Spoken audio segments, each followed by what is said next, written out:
Hello, everyone. This is the after party for the first ever Halloween Hootenanny, organized by Munster Deacon and featuring a bunch of other awesome folks. I hope you were able to catch them. I'm going to wait for a little bit and wait for some people to show up and make themselves known, but I'm going to be hanging out by myself for the first tiny bit of this stream and just telling some spooky stories, and then I'm going to have some people in here and we'll just talk for a little while. It should be just a nice way to wind down the Halloween celebration. So just going to wait here until some people show up.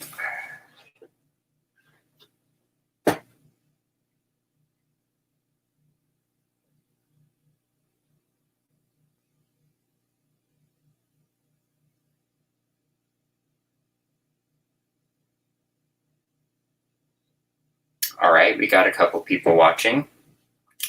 Please feel free to make yourself known.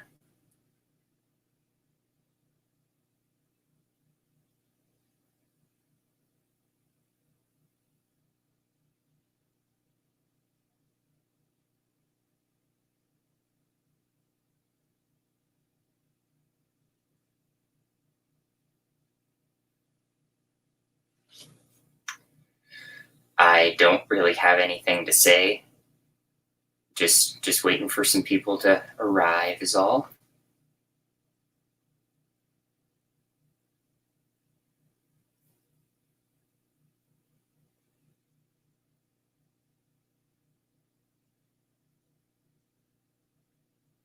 Now we only have one person watching.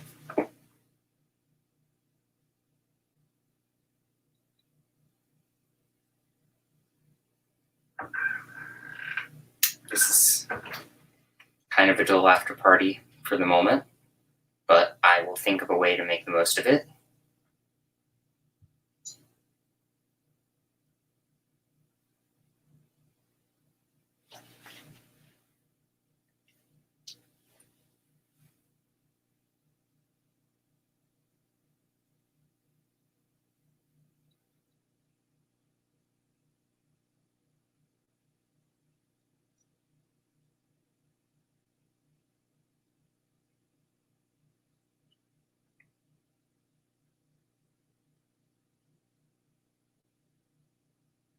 Hello. All right, we've got a lot more people here. Hello, Max, Junebug, Corey, Deacon.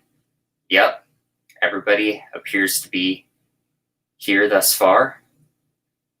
So just let me know how your Halloween was yesterday, because it was a pretty good one for me. I probably stayed up later than I should have, but that's all right.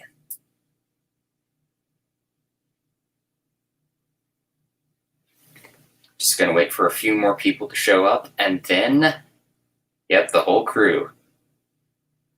And, yep, once we've got a few more people here, we will start the spooky stories and then have a few people on the stream to just chat. Oh, yeah, I almost forgot, Junebug. Happy birthday.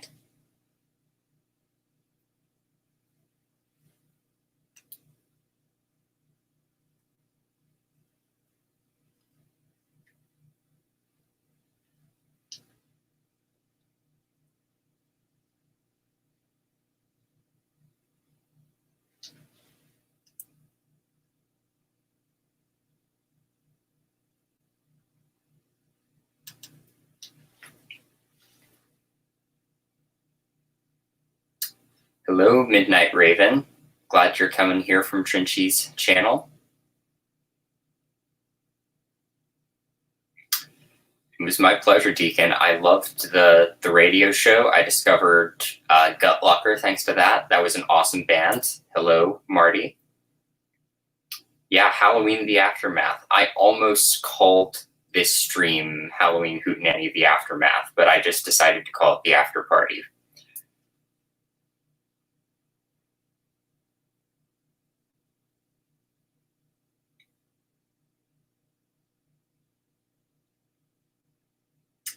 Yeah, I'm kind of jealous of that, Junebug. Oh, no worries, Trenchy. No worries at all. You're not really that late. Uh,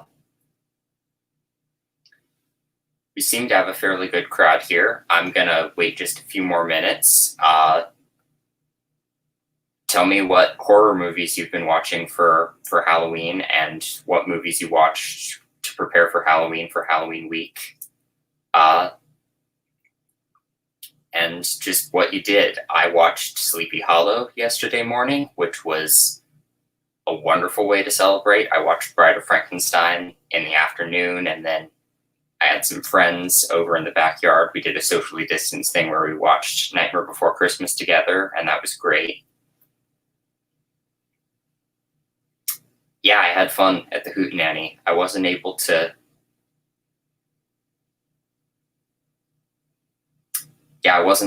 tune into every bit of it because there was a lot of it, but I tuned into what I could. I loved Ethel's Worst Witch stream. That was really fun. I loved Deacon's Monster Radio, the Queenie's costume contest. That was really fun. I enjoyed everything I tuned into. And thank you very much, Deacon, for tweeting that I'm live.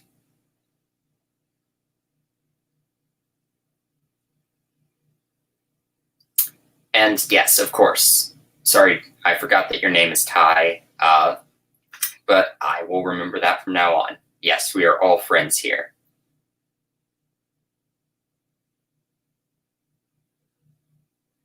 You watched La Llorona, Terrifier, and The Beyond. Awesome. I still need to see all of those. The Beyond especially. I am behind on my Fulci. I believe that is a Fulci movie. The only one I've seen so far is City of the Living Dead, which I have mixed feelings on. And which La Llorona was it, by the way? I know there are a few. Freddy vs. Jason, Halloween 2018, Demon Knight, and Evil Dead 2. That is a really good lineup. I watched Halloween on the anniversary of its premiere accidentally this past week, which was nice. And I followed it up in a couple days with 2018 because I like the parallels.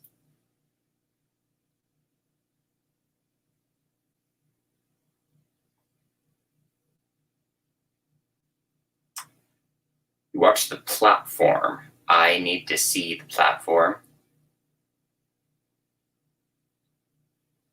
All right, the Spanish La Llorona on Shudder. I've heard that is really good. I've heard there's a lot going on, and it looks really intriguing from the trailers.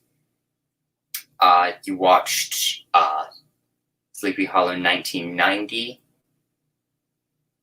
Not to be confused with the Tim Burton movie. Tell me more. I'm intrigued. And of course, The Great Pumpkin. You have to watch The Great Pumpkin once in October.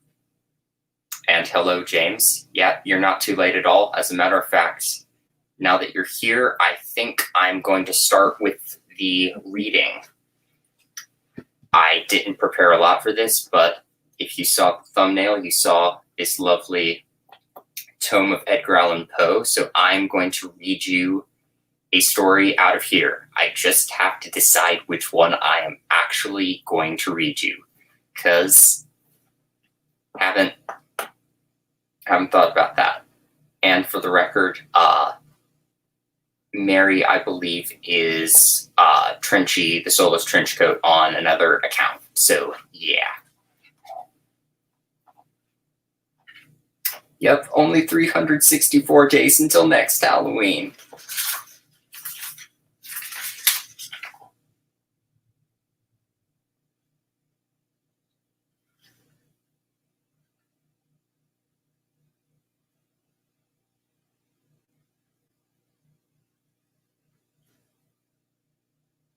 Hello, Collector Man.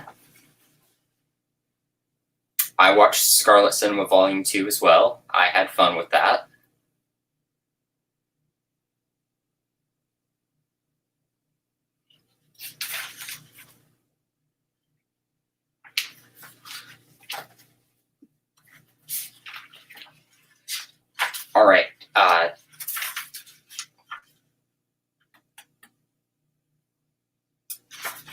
Corey, no, even if it's parodies, no Christmas songs. It's literally one day after Halloween. No Christmas songs, please. All right, so Mask of the Red Death is my favorite Poe story, but in some ways I feel like it might be a little bit too on the nose for the current situation and a little bit depressing. So do you think I should read that one, or do you think I should read something that might be a little bit more of an escape?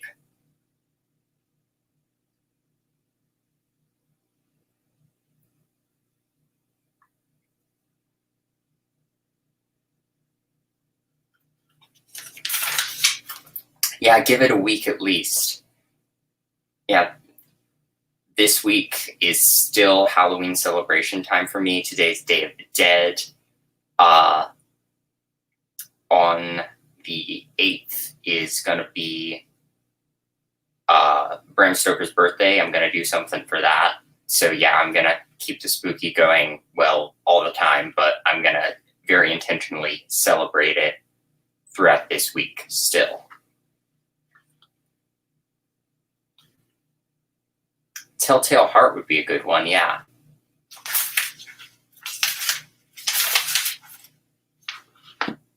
Yeah, if you have suggestions for what Poe story I should read in just a minute, let me know. But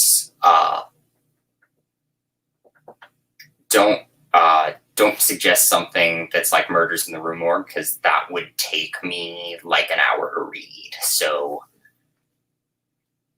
that is a perfect lineup of movies for Halloween, Sean. Cask of Amontillado would be good, actually. I think I might read that one if I can.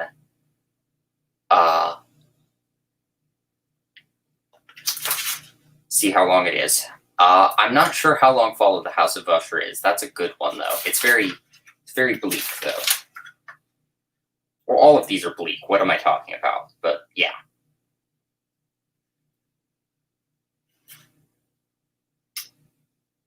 All right. If Cask of Amontillado isn't ridiculously long, I'm going to read that one. And if not, I think I'm going to do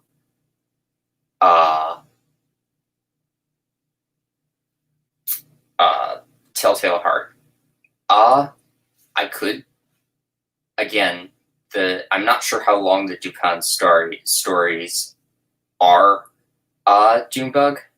So, and I'm not as familiar with them. I want to read something I kind of am more familiar with, so I can, because I'm more comfortable really getting into character with that material. Yeah, he did copyright Bleak, but what a lot of people don't realize is that he wrote comedy as well. It was dark, but he had a good sense of humor.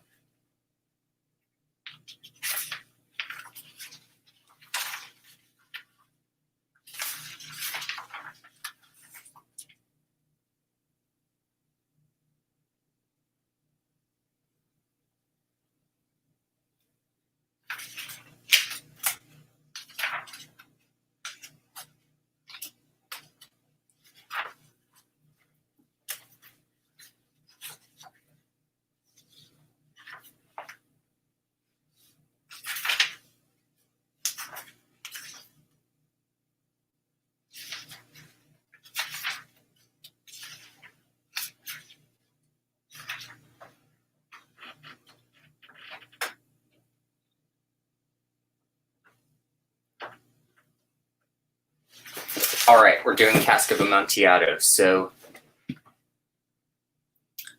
prepare yourself for a tale of terror. And thank you, Marty, for tweeting that I am live. So this is going to be The Cask of Amontillado by Edgar Allan Poe.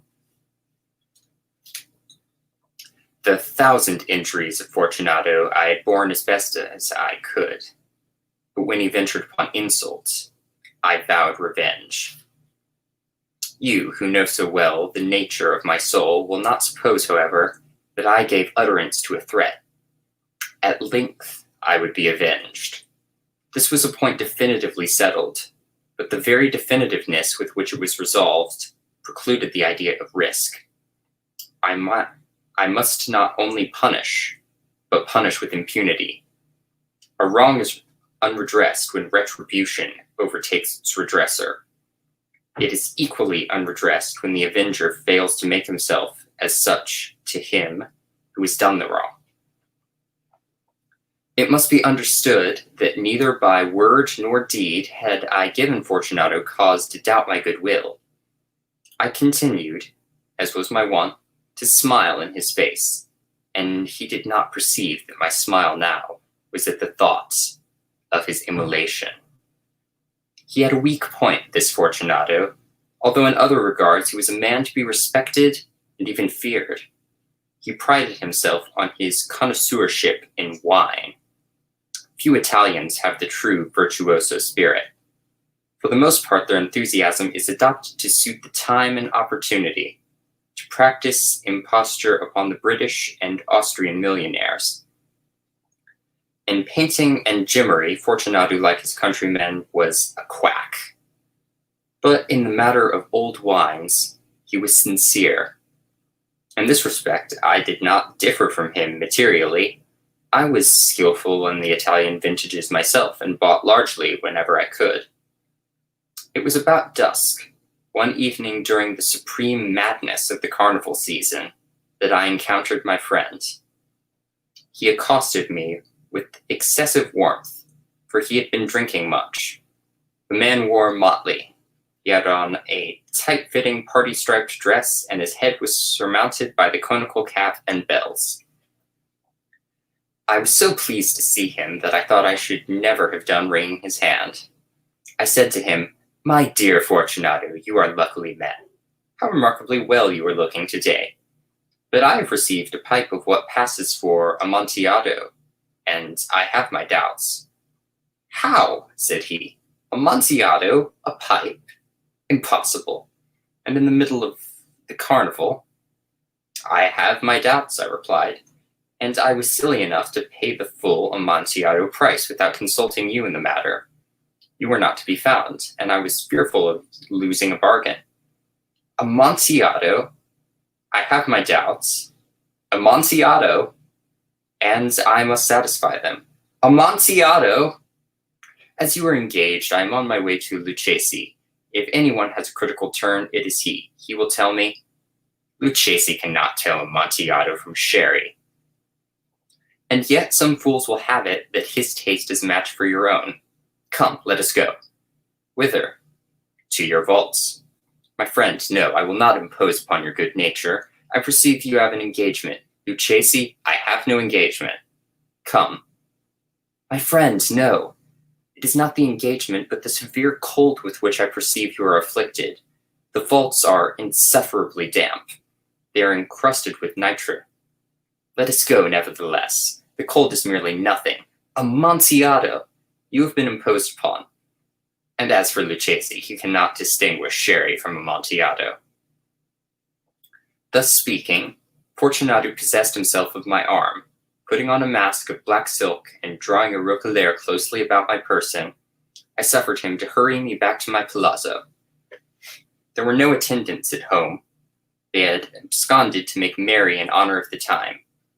I had told him that I should not return until the morning, and had given them explicit orders not to stir from the house. These orders were sufficient, I well knew, to ensure their immediate disappearance, one and all, as soon as my back was turned. I took from their sconces 2 flambeaux, and giving one to Fortunato, bowed him through several suites of rooms to the archway that led into the vaults. I passed down a long and winding staircase, requesting him to be cautious as he followed. We came at length to the foot of the descent, and stood together on the damp ground of the catacombs of the Montresors. The gait of my friend was unsteady, and the bells upon his cap jingled as he strode. "The pipe?" said he. "It is farther on," said I, "but observe the white webwork which gleams from these cavern walls. He turned toward me and replied for many minutes. "It is nothing," he said at last. "Come," I said with decision, "we will go back. Your health is precious. You are rich, respected, admired, beloved. You are happy, as I once was. You are a man to be missed. For me it is no matter. We will go back, you will be ill, and I cannot be responsible. Besides, there is Lucchesi." "Enough," he said. "The cough is a mere nothing. It will not kill me. I shall not die of a cough." "True, true," I replied, "and indeed I had no intention of alarming you unnecessarily. But you should use all proper caution. A drop of this medoc will defend us from the damps."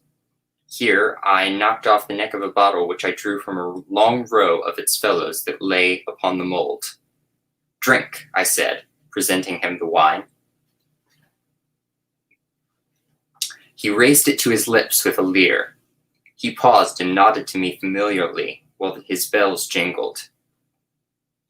"I drink," he said, "to the buried that repose around us, and I to your long life."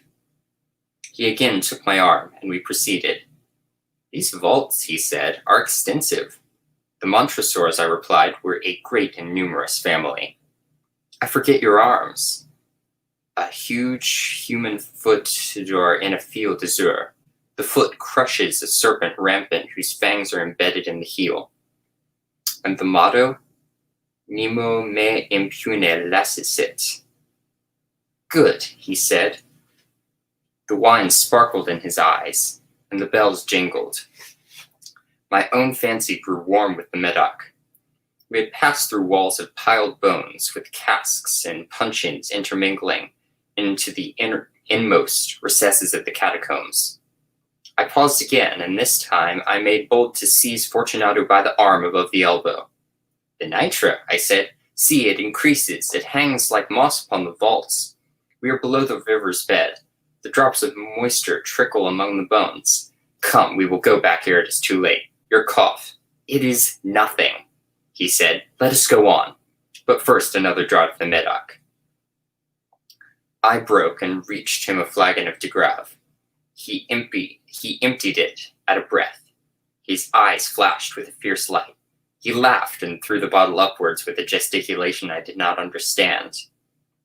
I looked at him in surprise. He repeated the movement, a grotesque one. "You do not comprehend?" he said. "Not I," replied.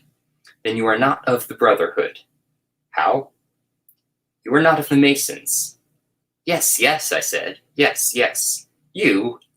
Impossible. A Mason?" "A Mason," I replied. "A sign," he said.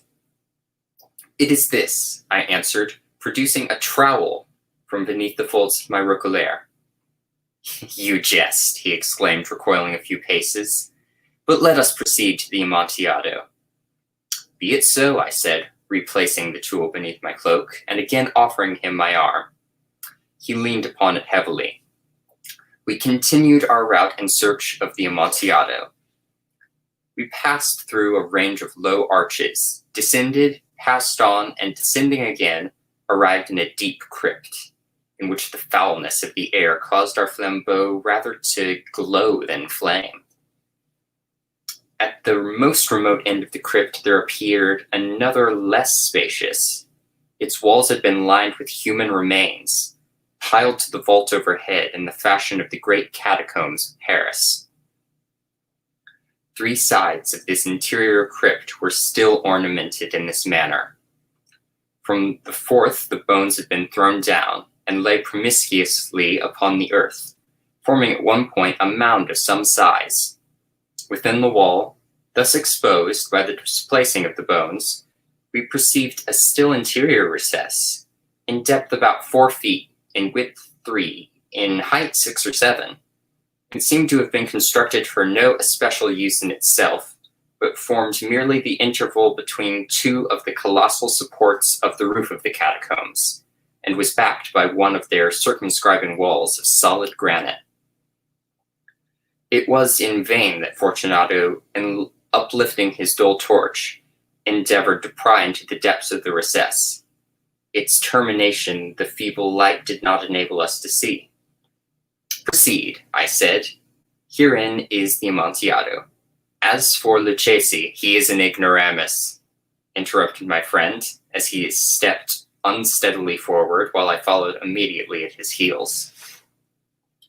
In an instant, he had reached the extremity of the niche, and finding his progress arrested by the rock, stood stupidly bewildered. A moment more, and I had fettered him to the granite. In its surface were 2 iron staples, distant from each other about 2 feet horizontally. From one of these depended a short chain, from the other a padlock. Throwing the links about his waist, it was but the work of a few seconds to secure it. He was too much astounded to resist. Withdrawing the key, I stepped back from the recess. "Pass your hand," I said, "over the wall. You cannot help feeling the nitro. Indeed, it is very damp. Once more, let me implore you to return." "No? Then I must positively leave you. But first I must render you all the little attentions in my power." The Amontillado," ejaculated my friend, not yet recovered from his astonishment. "True," I replied, "the Amontillado." As I said these words, I busied myself among the pile of bones with which I have before spoken. Throwing them aside, I soon uncovered a quantity of building stone and mortar. With these materials, and with the aid of my trowel, I began vigorously to wall up the entrance of the niche. I had scarcely laid the first tier of my masonry when I discovered that the intoxication of Fortunato had in a great measure worn off.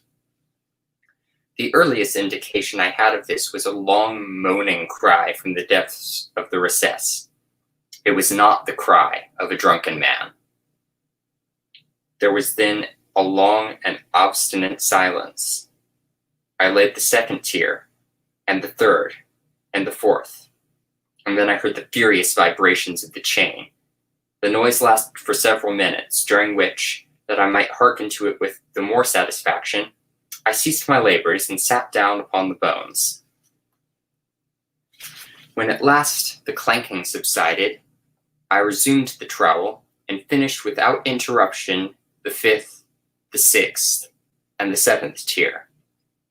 The wall was now nearly upon a level with my breast.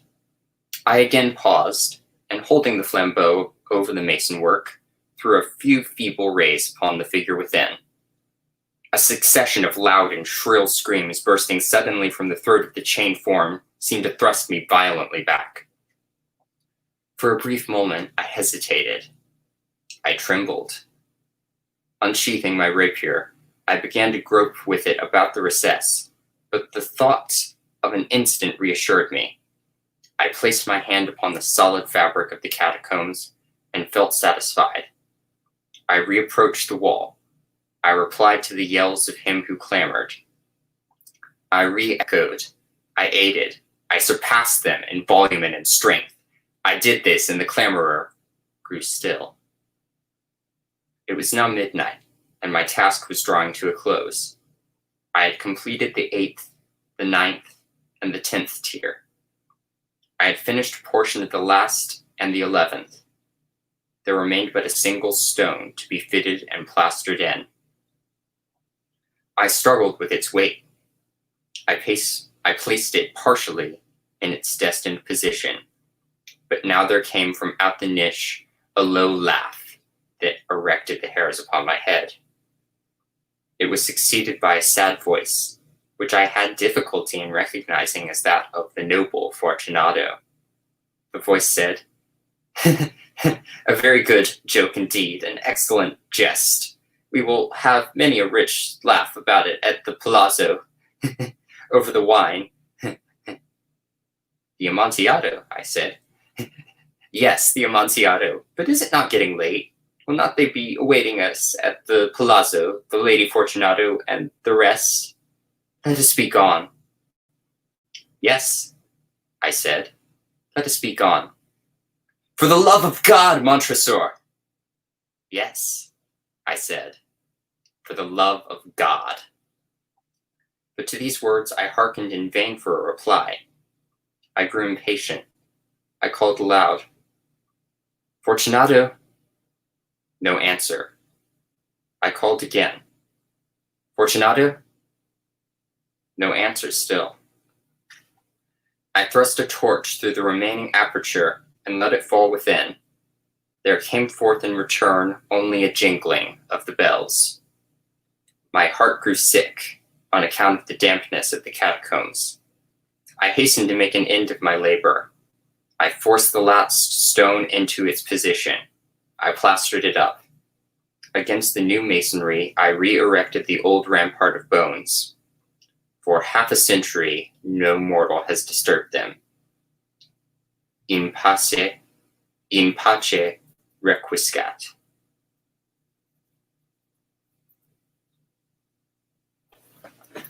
And that is The Cask of Amontillado by Edgar Allan Poe. Please let me know what you think. I had a little bit of difficulty with some of the Latin, but I love a lot of the dramatic irony in that story and the characters and such. Yeah, that was a fun one to read. And thank you for all of the nice comments. Yep, pride is Fortunato's downfall. If he was not so ready to show up Lucchesi and be like, I have better taste in wine than him, he wouldn't have friggin' died. Thank you everyone, and hello Beldam. It is afternoon for me, but I'm doing pretty well. Thank you very much.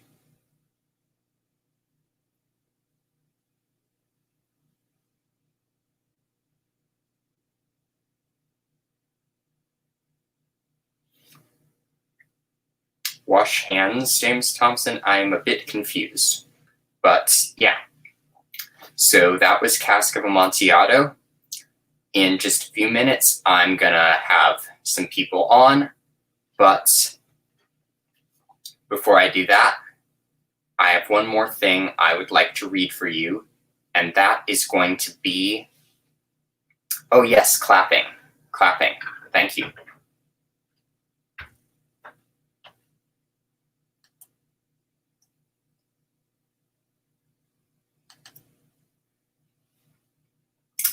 But yes, I'm going to read you one more special thing, and this is something I have never shown anyone publicly. I've talked about it a lot.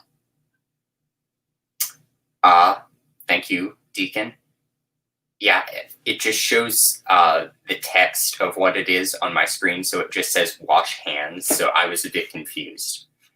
But anyway, I am going to read you something that I have shown a few select people. I've talked about it before, but once I've read the last chapter of Carmilla and I've done some refining on this story, I am going to be reading this whole book on my channel. This is a story that I wrote basically as a follow-up to Universal's first two Dracula movies. And I'm going to read you one of the chapters from the story as a little sneak peek of that. I'm not going to read you the first chapter. I'm going to read you the third chapter just to give you a good taste of what this is about. Hey, Genome.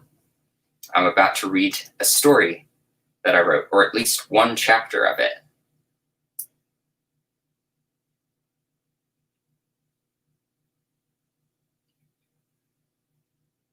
But I'm not going to give context for this.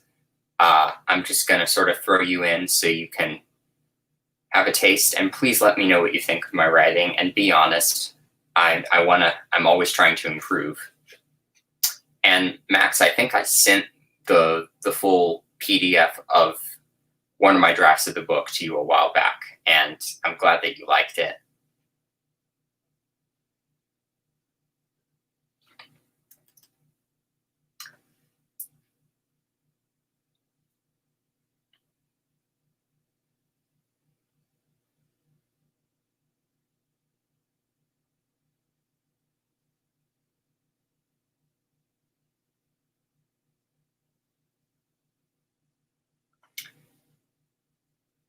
Yeah, that one.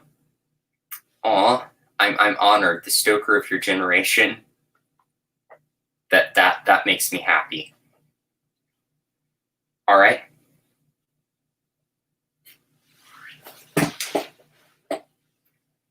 So, the working title for this story is Lily, and I'm just going to read you Chapter 3, Awakening. I was lost in darkness. I thought I could hear sirens for a moment, but the sound quickly faded. A voice seemed to be calling me from a distance, but it was muffled. I could make out the words, "Where are you?" and a glimpse of a flickering light before they faded back into the darkness. My experience with the woman in Chelsea replayed in my head again and again. When I opened my eyes, I was still lost in darkness. I tried to move my hands. They bumped painfully into something that felt like wood right above me. A horrible thought came into my head. I had been buried alive. I instinctively began swinging my fists at what I guessed was the lid of my coffin. I tried to scream, but I found it impossible. My lungs felt heavy, like they were full of some vile substance. I wondered how I was still breathing. Then there came a scraping sound above my head. It sounded like someone digging with a shovel. My fears were confirmed, and new worries materialized. Did the person who was digging me up know I had been buried alive and want to help me? Or did they mean to use my body to their own ends? Were they a grave robber? Or a necrophiliac? The sound of the shovel was grating, but I eventually became numb to it. When the digging sound was closest to me, it suddenly stopped. Then the lid was opened, and I saw a face staring into mine. After my eyes had adjusted, I recognized the face as that of Mina Harker, Jonathan's wife. Jonathan's dead wife. I had seen her picture in the obituaries. Before I could react, she grabbed me by the arm and dragged me with superhuman strength out of the grave, scaling the side of the grave with her remaining hands and feet. When we reached the surface, I barely managed to stand up. We were in the cemetery by my house, the one I had walked past endless times. It was night, and the moon was shining freely. Mina's skin was extremely pale, like that of the woman in Chelsea. Her hair was unkempt and dirty, but still beautiful somehow. She wore a long white gown, a nightgown or a burial gown, and her eyes had the same sad, world-worn look I had seen in the eyes of Laura and the mysterious woman. It was not as ancient as the look in the eyes of the woman, but more intense than the look in Laura's eyes. Mina was dead and standing before me. I tried to speak again, but still found myself unable. How am I breathing? Your lungs are filled with dirt, Mina said in a crisp, clear voice. Try to cough it out. I coughed once, which involuntarily led to a fit of coughing that covered the ground with bloody dirt. I could have sworn I saw at least one maggot in the pile of earth and sick. As unsettling as this was, I was just grateful for empty lungs. I tried speaking again. You're dead, I said to Mina. She nodded. So are you. She was pointing at something behind me. I turned to see a headstone behind the 6-foot deep hole Mina had just pulled me out of. It simply read, Lily. I had expected it, but it was still unsettling to see my own name added to those of the countless dead in the cemetery. I opened my mouth to protest, to tell Mina I was not dead, that I'd been buried alive, and she probably had too, when I felt a sharp pain in my heart. It was as if I had been shot with an arrow.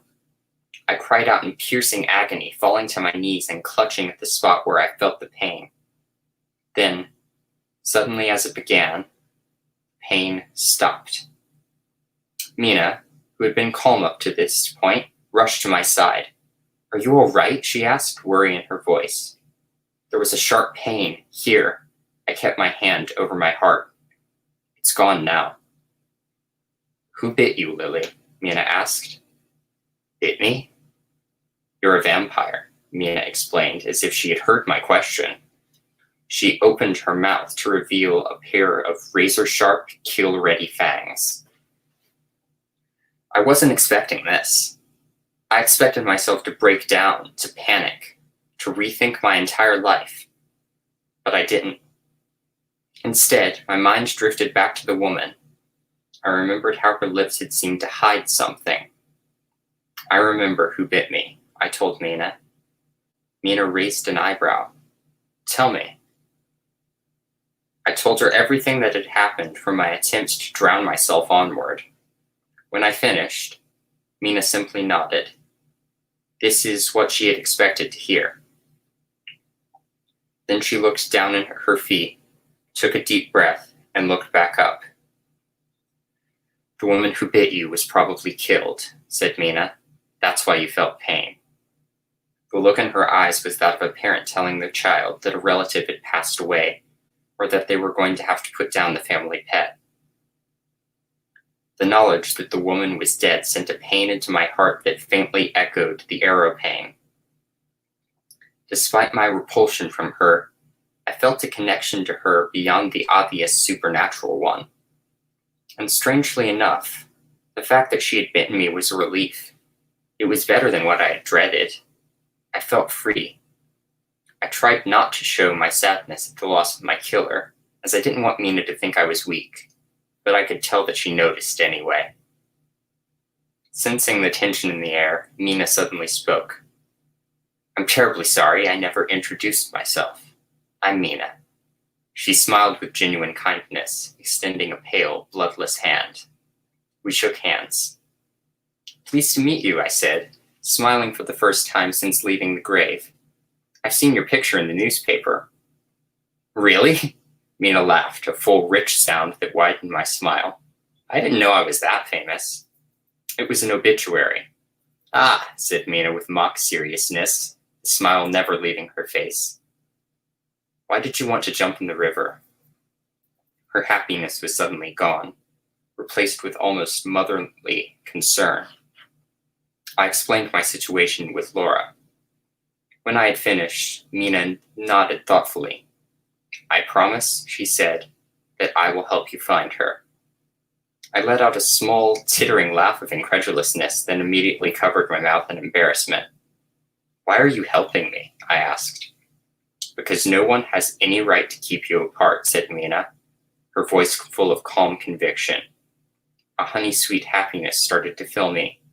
Save for Laura, no one had ever been this kind to me, willing to go so far. Then a thought entered my head, and the happiness evaporated. I gasped. She had to know. "What is it?" There was another reason I wanted to die. "Oh?" Mina raised an eyebrow. I locked eyes with Mina, pouring all the revulsion I had felt into one word. "Jonathan." The animal began to creep back into Mina. There was an inferno behind her eyes, and her mouth twisted into a wolfish mockery of her smile. For the first time, I was afraid of Mina Harker. "Yes," she said in a voice that dripped with sugar-coated venom, like candy apple concealing razor blade. "Tell me about dear Jonathan." And that is chapter 3 of my book. So after I put the final touches on it, that is what I'm going to be reading on my channel. Please be honest with me. Let me know what you think, both of my writing and my reading. I would love constructive criticism. And yes, the pain. And hey, Hellbound, it's good to have you here.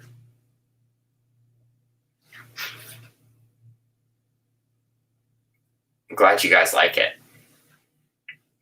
Really glad you guys like it. I'm hoping that other people connect to it the way I do, because I feel like this story is me really explaining why I connect with vampire characters so much. This is basically my statement on that. Candy apple concealed razor blade. Halloween 2 flashback. Yep. It reminds me a bit more of Night of the Demons personally, but yeah, I was going for some classic Halloween imagery with that line. I thought it was fitting there.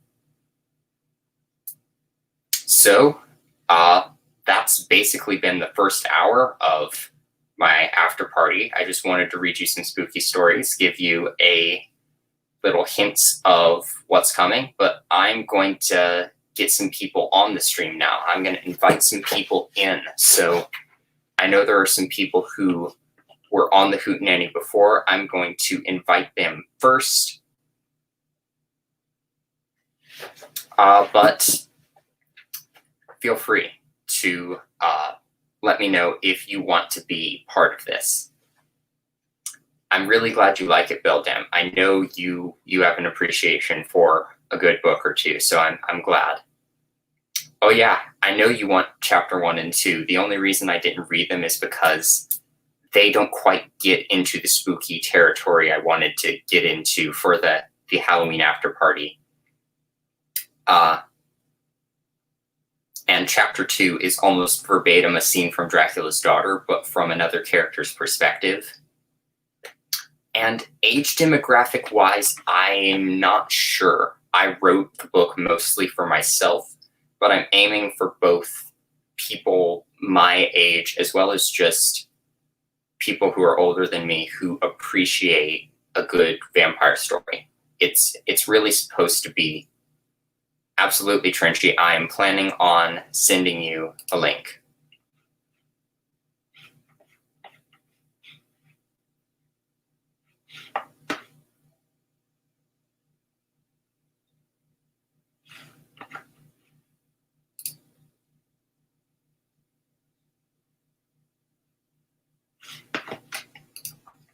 Okay, I just got a random notification that someone's trying to sign into a phone using my Apple ID somewhere in Chicago, which is freaking weird. So I'm not going to change my Apple ID password now, but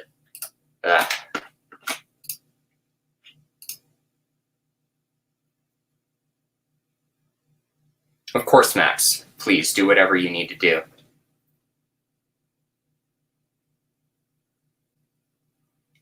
Yeah, I get using similes too much can be a little bit weird. Yeah, I just got a random notification. It's like someone's trying to use your ID in freaking Illinois, but I did not allow them to enter, so I think I'm good, but I might need to change my password later. This is way too much information to have out there on the internet. I'm going to shut up. Yeah. Thank you. Yeah, similes. I kind of had stepped away from really reading literature when I first started this. I almost approached the book from a lyrical perspective. I was very influenced by a lot of the music that I like and lyrics. Absolutely, Beldam. You can come on. And yeah, I really like having internal vampire monologue. It's why I really like Interview with the Vampire. But I wanted to do something a little bit different with my vampires. They go a little bit different. 14 to 35, that's a good age demographic, Deacon. That makes me happy. All right, happy to have you back after the history quiz. Best of luck, Max. Yeah, the Lily being calm thing is interesting. I don't want to explain too much. I want people to be able to read whatever they want to read into this story so they can kind of project a little bit more of their own life into it. But oh,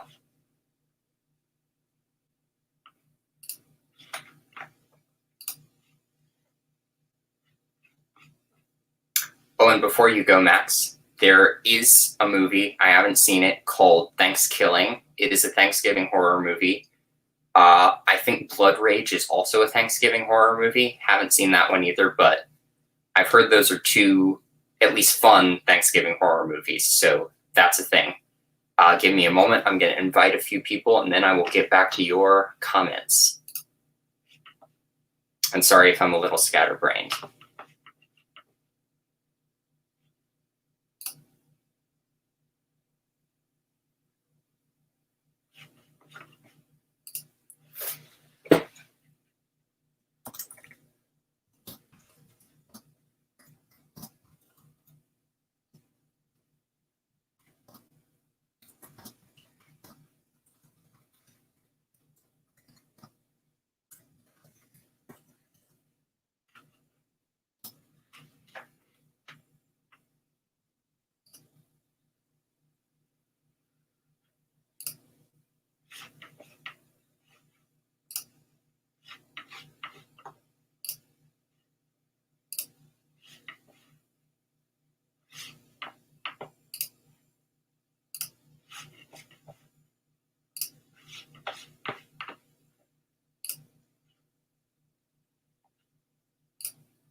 Sorry for the awkward silence.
Welcome, Deacon.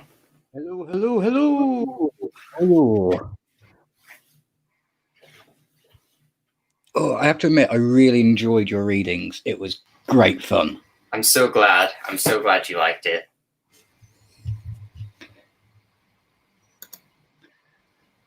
Oh, but yes, I can definitely see me tuning it in for the rest of your original book because that was good. I'm so happy. I'm so happy you liked it. Yeah, please. Any criticism, anything you liked or didn't like, feel free to tell me. I'm always looking to improve. Oh, as I said, the only major criticism I have was how Lily was very calm after being ripped out of the grave, but I think you'd probably build up to her calmness in chapter 1 and 2, why she would be that calm. So I don't think it's a valid criticism. I can see it being somewhat valid. Also, hi, Trenchy. Hey! Hey, Trenchy! Bill Dem, I put the link in the werewolf den, but if you need me to send it to you personally, let me know. Hey, stop fighting. Who's Sorry fighting? about that. Who's Well, fighting? The cats are The at cats it are again. fighting. Of course they are. But yeah, with the whole with the her being calm after the grave, if she has a really, really, really bad kind of, she has an especially bad day right before she gets turned and comes out of the grave, but she's kind of had a bad life, and a lot of the book is her kind of getting more comfortable in her own skin as a vampire and finding kind of more an existence in the afterlife or undeath rather than her actual life. That's kind of what I'm trying to say with that, I think. It came across because you could tell that she was embracing something about herself when she realized what was going on. But yeah, I think with chapters 1 and 2, once I hear those ones, I will sit there and go, yeah, Lily has a reason to be that calm. She has a reason to sit there and go, yeah, you can't scare me. I have not seen the original source material or read if there is a book, but I enjoyed what you read, man. You really hooked me, and I'm really interested to see where the story would go. You did your job there. Well, thank you. Hey, Brandon. Hey. Hey, Martin. Hey. Yeah, I'm sorry. I came in late, so I only caught like half of the story. But nice job, man. Really enjoyed it. Yeah, no problem. I'm glad that people are enjoying it. Yeah, it was definitely a good story. I definitely had a little cheeky grin on my face with the razor blade encoded candy apple. Yeah, that was a good one. Yeah. Sugar coated venom. I like that. Sugar. Yeah, thank you.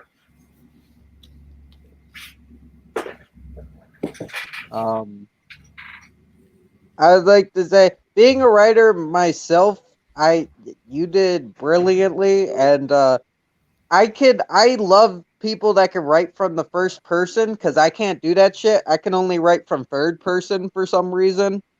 So I give you that. That's awesome, man.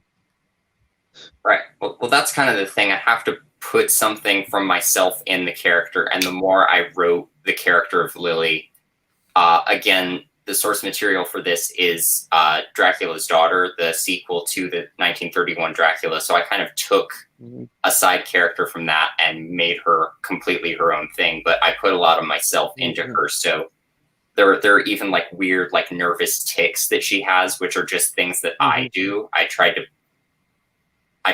put things that I experience myself into it. So I find it easier to write if I can just take things I experience every day and put them into a character. Yeah, and it also makes the character more believable if you can put a little bit of yourself in there, because it feels like you are reading about a person, not a character. Right. I agree. But I definitely say kudos, dude. Such good readings tonight, and I'm so glad that I have Edgar Allan Poe's collected works, so I was able to read along. Oh, that's nice. It was great. But I do like your Oogie Boogie hat, Beldam. Yeah, that's a nice one. Oh, thank you. I woke up like my hair is all disheveled from last night, so. Oh, don't worry. A photo that is somewhere else out there in the world of me from last night, at least at the end of it, I look like a hungover rock musician. We went hard, dude. We went hard. I'm glad you gave me a break and was like, yeah, you can go at 1 o'clock. And I'm like, yay. Yeah, have a nap, take a break, put your feet up a bit. I wasn't there for the Haunted Mask stream. How did that go? That went really well. We managed to get in not only the first double bill, but also the second double bill. Nice. Yeah. Yeah.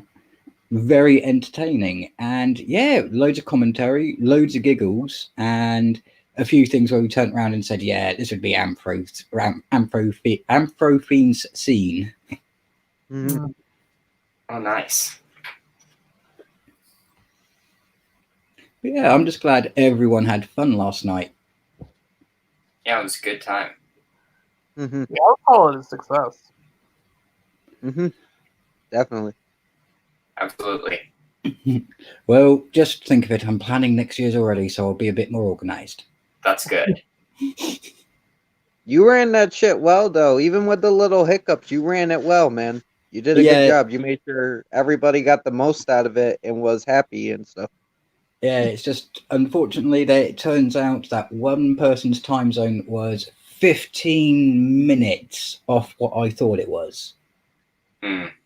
So it caused a minor delay, but we made it work. We made it work, and I am proud of bloody everyone who took part. Especially you, Anthro, because you did try stick it through as long as you could, and I knew you had a lot packed in yesterday. Oh, yeah. I actually had more time in the evening than I thought I would. I had a few friends over in my backyard, and we watched The Nightmare Before Christmas, socially distanced, as I said, and I thought that would kind of take up a lot more of my night, but I decided to come back and hang out with you guys after that, and I was so happy that I caught the worst witch stream. That was excellent.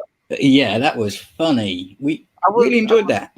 I was not aware how much of Harry Potter ripped off from that movie. Yeah. I was like, oh my god, this is just like blatant like plagiarism, basically. Yeah. Oh my god. All she did was gender swap all the characters, and that was it. Pretty much. I pretty much. Yeah, Sorry, go ahead. dude. No, I was gonna say, yeah, I love Harry Potter, but that was some fun stuff, and I do believe that writer should have been credited. You know. Yeah. Yeah, I 100% agree with you, Drenchy. You're not going to get any argument from me because I defended that point last night. Right. What were you gonna say, Brandon?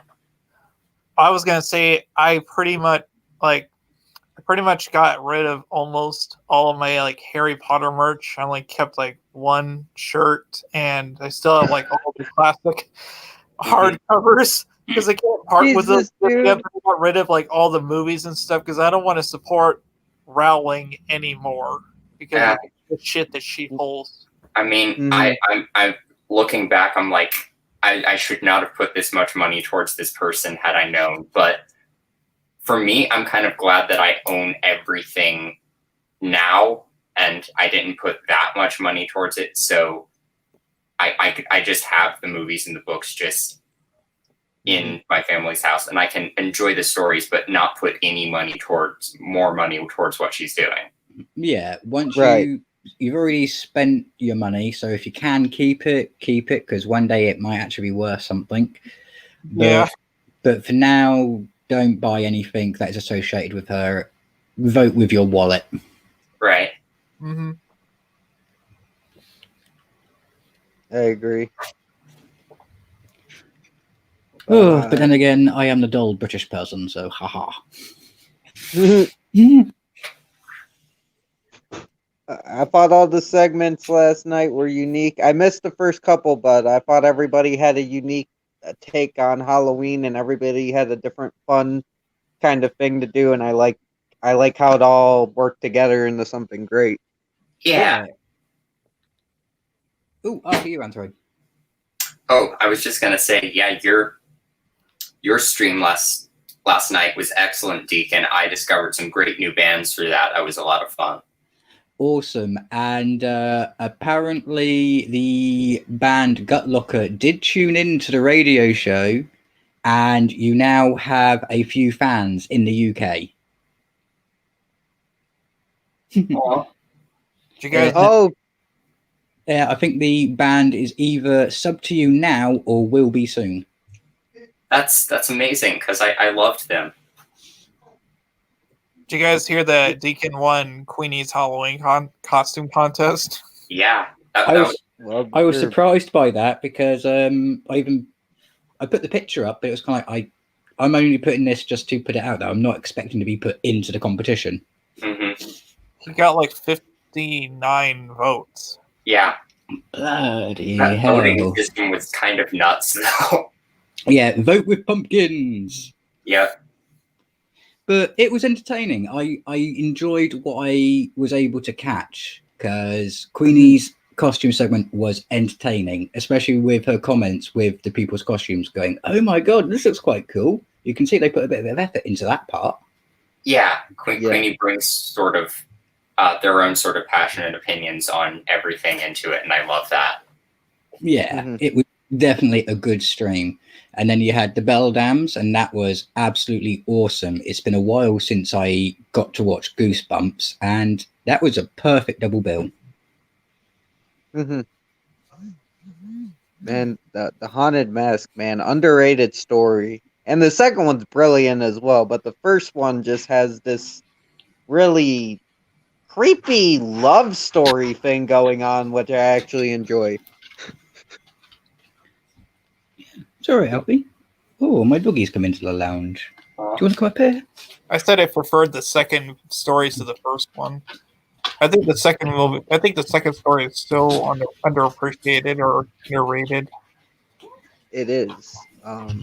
I think the first one has the better story, but the second one has a lot more things going on, and I love how the boy actually gets like physically more affected than Mary Beth did. Like he was literally turning into an old man.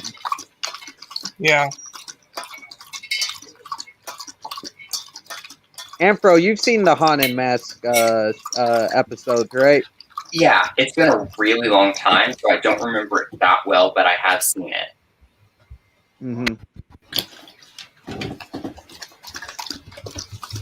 Sorry about the sound. I was feeding my dog water.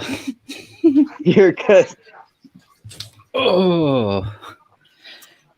Do you have a favorite Goosebumps book, Martin? Favorite Goosebumps book. Again, it's been such a long time.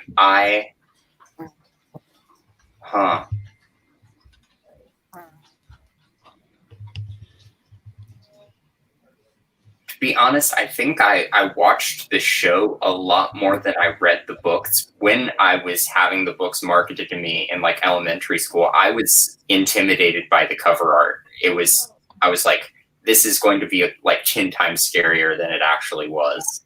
They really sell the scary with the cover art for me. That's what drew kids in, is the cover art. That's like collecting those was like collecting like these rare like, it's like collecting Pokemon or Yu-Gi-Oh cards. We were drawn in by the covers.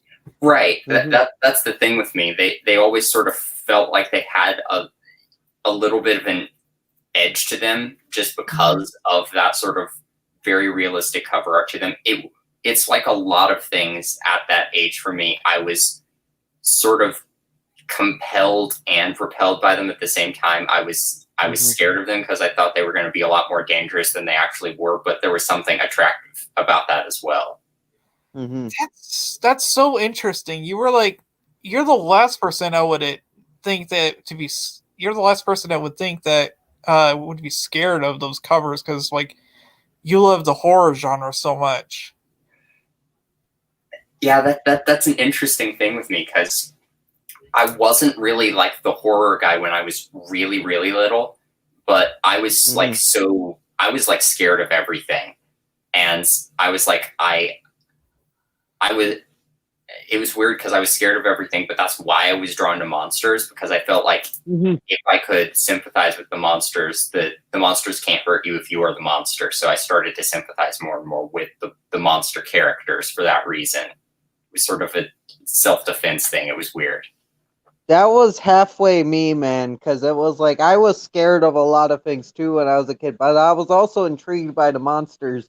Not for the sympathy part, but I'm like, this is kind of cool. Like, it's terrifying, but it's kind of cool. Yeah, I get that. Honestly, the one thing that scared me the most when I was a kid was Tim Curry in It.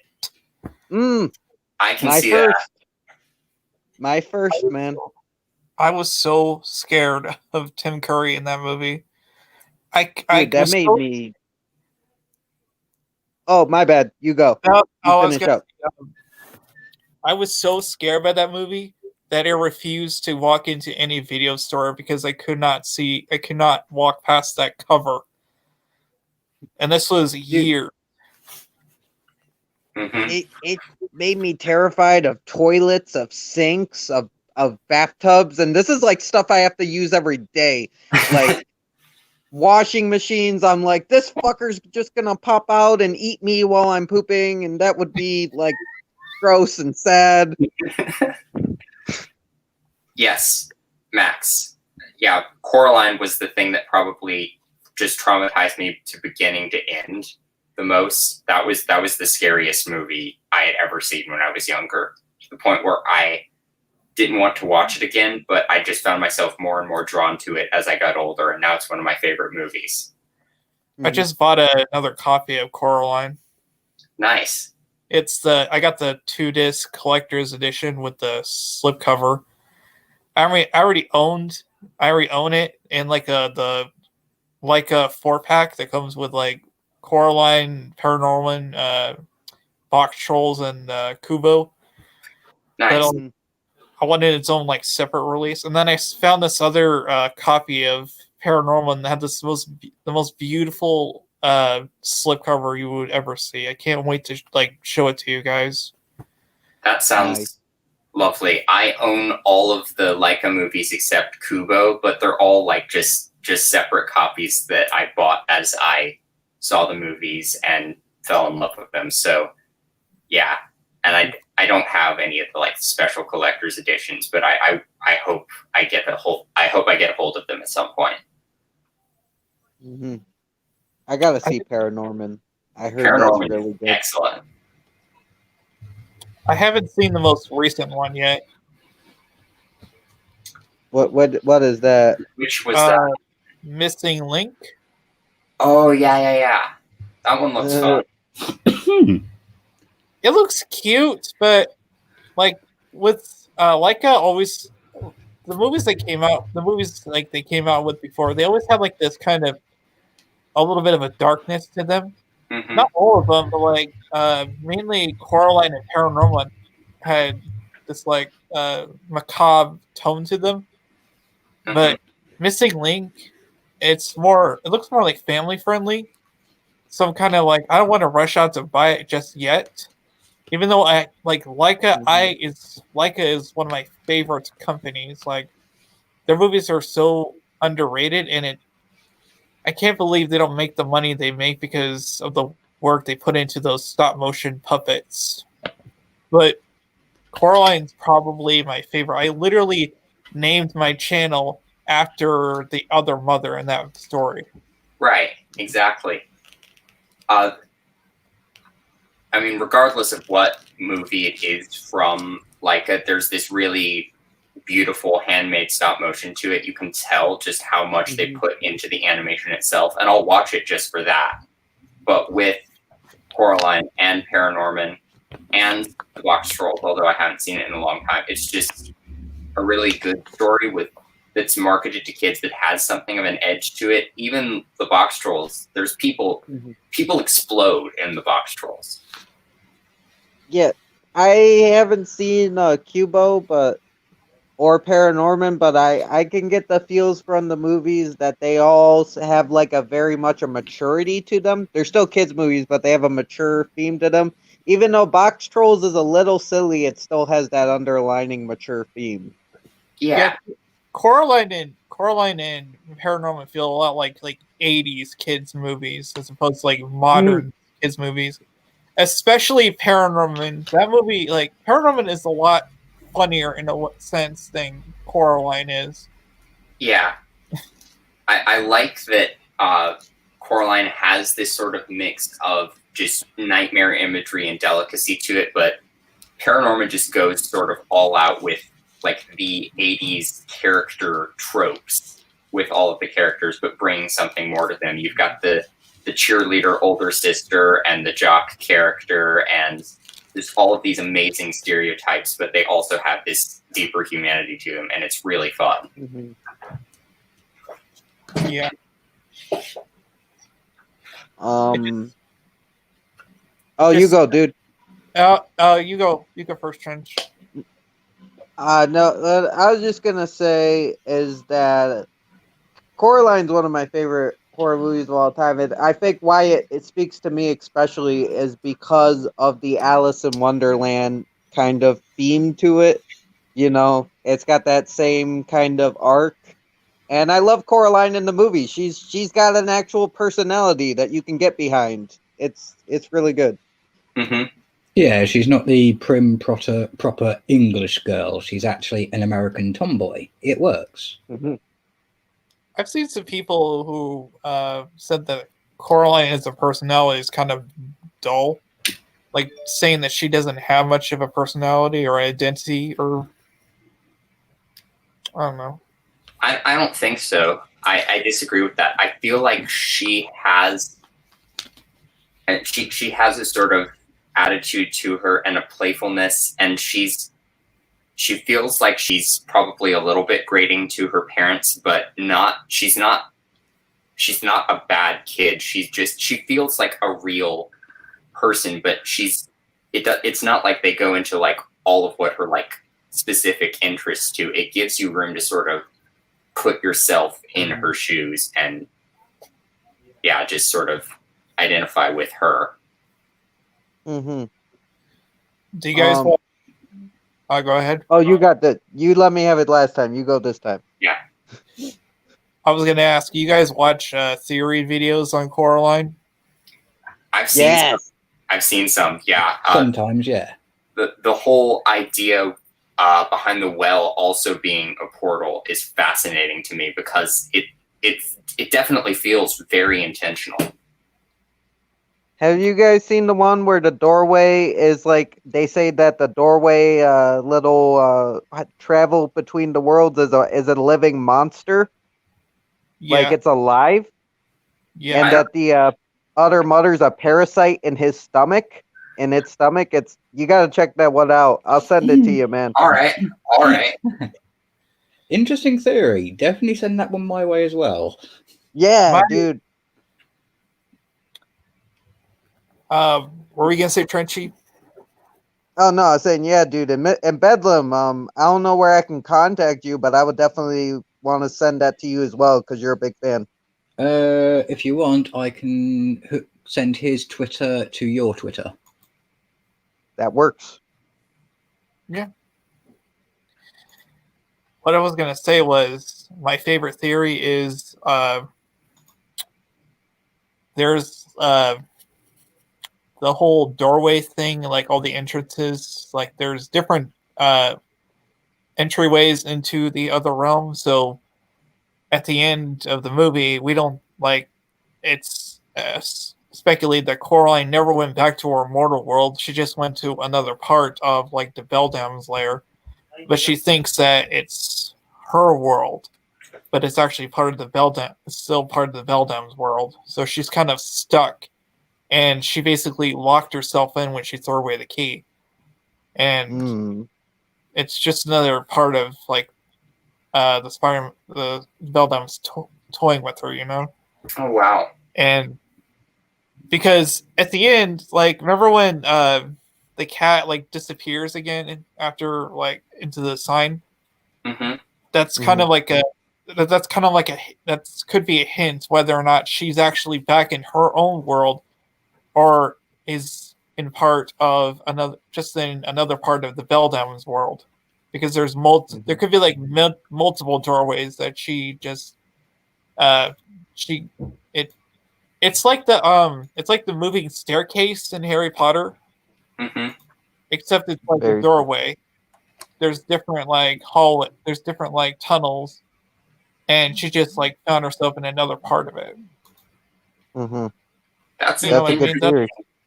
Yeah, that's an interesting theory. I don't know if I don't know if I like that. Just story wise, I feel like that undercuts kind of the kind of arc that they set up for the Coraline character. But it is an interesting thought. I like the theory of it being an interdimensional pocket. Yeah. The idea that there is probably multiple ways into this realm, and whoever is in this realm, physical. So the Beldam started off as a physical human person who found her way into this realm, and the realm shapes itself to whoever is in charge. So she built a world, she slowly lost her humanity, and according to the theory, in order to stay alive, she has to eat the eyes of children. Right. There's another theory that says that. I'll go ahead, Martin. Oh, I was just going to say, I just like the idea that the Beldam and her world are kind of just products of whatever she can take from the real world. There's no real way for her to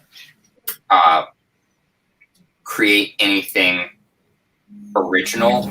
There's just kind of her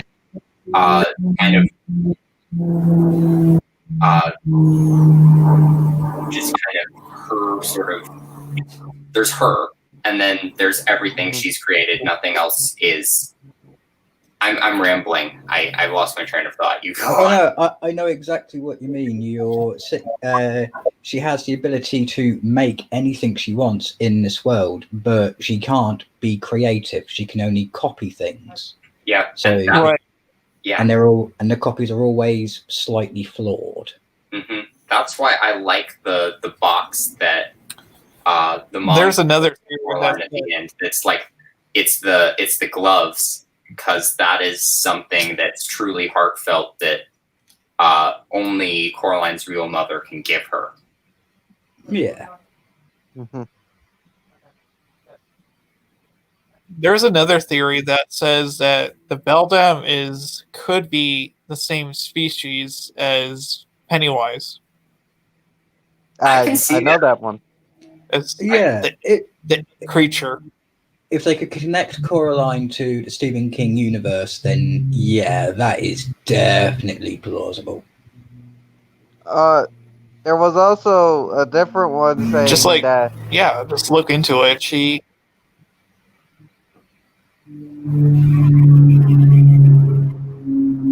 Aeroplanes. Where's the airplane? I just heard airplanes. it's coming from me. I have a lot of airplanes and helicopters flying over. Oh, you're near you're a good. main flight zone. No, I'm not near an airport. I don't know where they're coming from. They just fly over random too low so you can hear them. What the fuck? Do you live near a military base? No, I don't know where they're coming from, but you hear them all the time. Okay, I just had an interesting thought and something that's never occurred to me. Max just said, the Beldam's kind of like Pennywise with a different diet. Pennywise feeds off fear, basically. I feel like the Beldam, like the kids literally say, she ate up our lives. It's like like I said before, she can't create anything original. She has to live vicariously through other people. She's literally living through their eyes. Not only does she have to eat them, she's living through their existences. It's kind of a nice pun there that I didn't think of until now. No, it's quite good. I like that. The reason is the eyes are the gateway to the soul, so she pretty much is like eating their souls, which is kind of what Pennywise does. Right, but it's also sort of everything in the other mother's world when Coraline walks through is a parallel to something Coraline has experienced. It's sort of trying to consume and make Coraline's perspective, her viewpoint, her eyes, the Beldam's existence.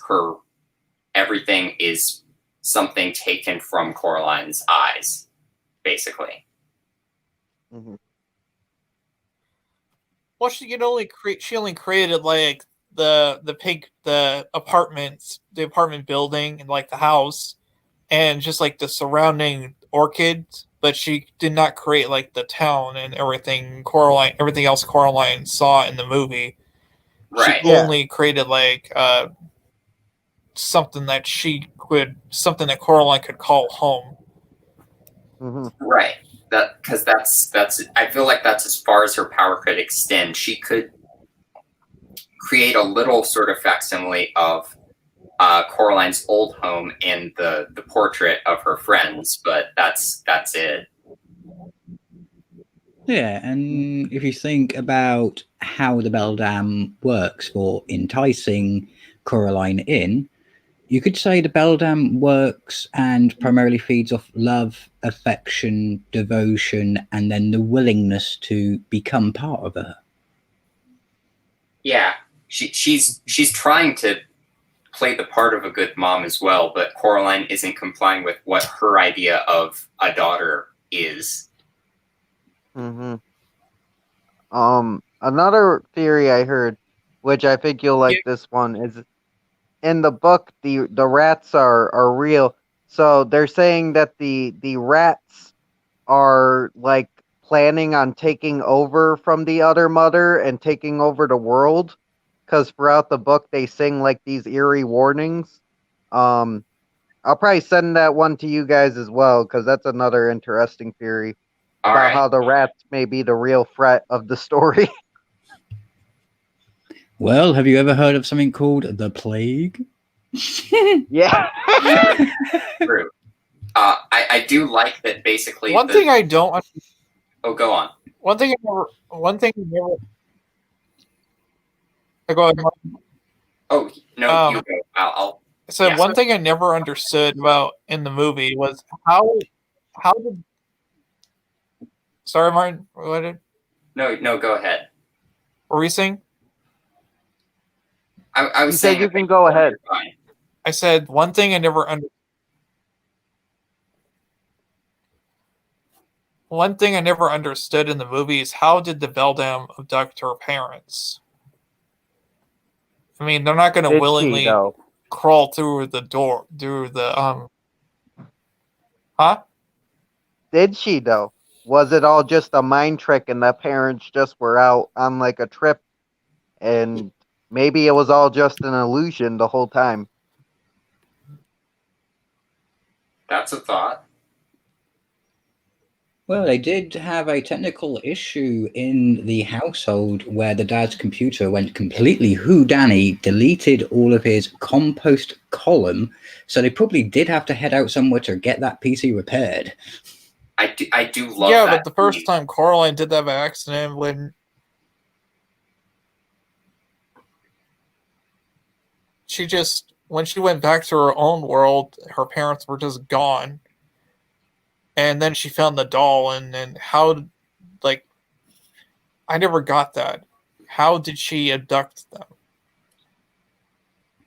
My whole sort of theory on that was basically that the Beldam, again, if she has sort of a doll to spy on you, she can see sort of what your life is like and what your perspective is like. So I think while she is sort of more someone who needs sort of the lives of the children, she could sort of draw the parents in a little bit and then mess with their minds, and then once they're free, the spell is broken and they don't remember anything. But it is ambiguous as to what was happening with them. It leaves it open to interpretation. I'm not sure quite what happened. Well, we know she can't leave, but she does have the rats. Now, I'm not saying that the rats could single-handedly take down a human, but who knows? Who knows at this point in this story? Well, if it's the gymnastic rats, wow, that'd be feisty. True. Because the only ones that can go back and forth are Coraline, the rats, and of course the cat. Yeah, and I like the idea that the cat can do whatever he wants to do. Yeah, the cat's like, fuck you. I don't like Okay, you. it's I'm pretty just gonna clear that go. the cat could not speak. Yeah, you're right. He couldn't speak in the book, but he could speak in the movie. It's pretty clear that the cat Okay. could not speak in like Coraline's like mortal realm, right? Right. No. So if she were, let's say, if she were to encounter the cat again, and like in her at the end of the movie, like when she thinks she's back in like her uh, out of the Beldam's world, if the cat spoke to her, that would give her an immediate hint that she's not back in her own world, but she's still inside the spider web. So that's why that's why it shows at the end of the movie the cat like disappears into like another, it's like what Deacon said, it's like it's a pocket dimension. It's Here's a very, very, very evil thought. It's just something that's occurred to me while listening. What if the cat was the reason that the parents got caught in the first place? Just to get Coraline to do Mission Impossible and get rid of the other mother for good. So he could have the realm all to himself. I like the cat. I don't want him to have ulterior motives, but he probably does. Cats are selfish. The thing is, what is the cat? Is the cat just a regular cat from our world? Or was the cat like one of the past victims? Does the cat have something to do with the Beldam? Because he has a serious grudge against her for some reason. And you All right, my You thing got with the cat. My thing with the cat is that he does not. I think he's just a regular cat, but things kind of just take on a different dimension for him in the parallel world. And the thing about cats is they don't give a shit. So he's just going to disobey the rules of, coming and going. I think that's why he can disappear at the end. I think the sort of pocket dimension theory is interesting, but I think that that is a sort of thin place where things can come and go, and the cat just doesn't care about the rules of the world anyway, so he can kind of disappear and appear. He's kind of defiant in that sort of Cheshire Cat-ish way. Well, he even said, I can come and go as I please. Exactly. And she doesn't like that. An interesting thought. What if the cat was the original inhabitants of the realm until the Beldam arrived? Ooh. You're saying she like took maybe over? the cat. Go on. Maybe the You cat. got this. I said maybe the cat isn't just like a prisoner of this one dimension. Maybe he can like he has seen like this could be like part of another connected to another universe, like with the it could be connected to Nightmare Before Christmas and Corpse Bride in those worlds. What if the cat could visit those realms too? It could be like much bigger part of this whole thing, like a more shared, like a cinema shared universe. That would be a fun story to write, to be honest. There's that one cat in Nightmare Before Christmas that barely makes an appearance. The one that Sally pets just during Sally's song. I wonder if that is like a slightly hungrier version of the cat, just because there's nothing good to eat in Halloween Town. So it's probably just a little lankier for that reason. I can think of two things that just popped into my head. How many people here have watched Hocus Pocus? Right, the black cat definitely reminds me of the black cat from there. Yes. So what if he is either a past soul that has been put into the cat and wants revenge on the Beldam, or was the original inhabitants of the realm? One of those two theories. I don't think it's... Oh, you got this, Mr. Beldam. No, I was finish your thought, Deacon. The only thing I was going to add was if it's all associated with Halloween Town and all the realms, I'd really hate that black cat to go through the St. Patrick's Day door. So many superstitious Irish people who will be drunk. I just want to I was say gonna something. say I know we're I all don't think it's the same cat. Oh, you go. Go ahead, Frenchie. No, I was just gonna say I know we're all talking over each other, but we're all passionate about the subject. So. Exactly. But yeah, Beldam, you got this. Yeah. Really quick, I was just gonna say that I don't think I don't think Binks is the same cat from Coraline, because if you look at them, like the cat from Coraline is a lot more like an alley cat, and the eye color is blue, whereas in Hocus Pocus it's green, and it was never specified whether or not like the cat from Coraline could have been Binks from Hocus Pocus as like before he became a cat. But in that time, like when he was like protecting the house to make sure the witches don't return, he could have found a way to like jump from like parallel world to parallel world. And we don't know what happened in those like 200 years from like when he got turned into a cat to like when he met the kids. So it could possibly be a theory, but I don't see it like being confirmed. Oh no, I don't mean theory. I just mean I really think that when it came to Coraline and the cat, they paid homage to Hocus Pocus. Oh yes. Oh yeah, yeah, totally. I'd throw Sabrina the Teenage Witch in there too. That cat's snarkiness remind me of Salem. I was going to put Salem in as well. Yeah. Hey, Max.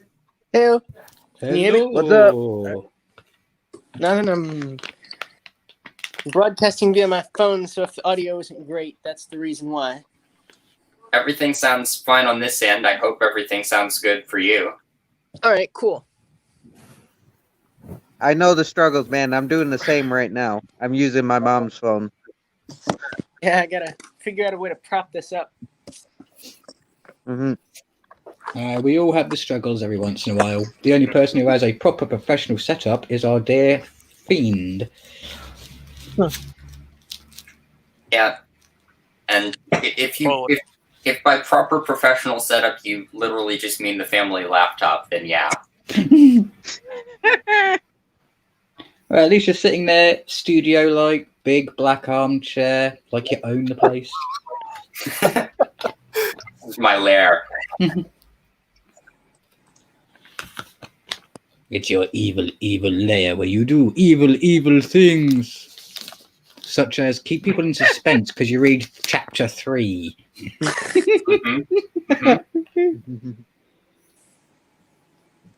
Yeah, when you don't have the money to buy like these big expensive cameras, you got to do something to make keeping within budget, but like make like a quality video.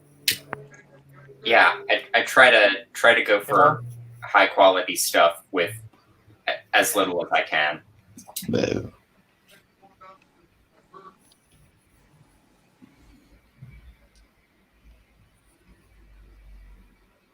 So what's been going on in your life, Max? Not much.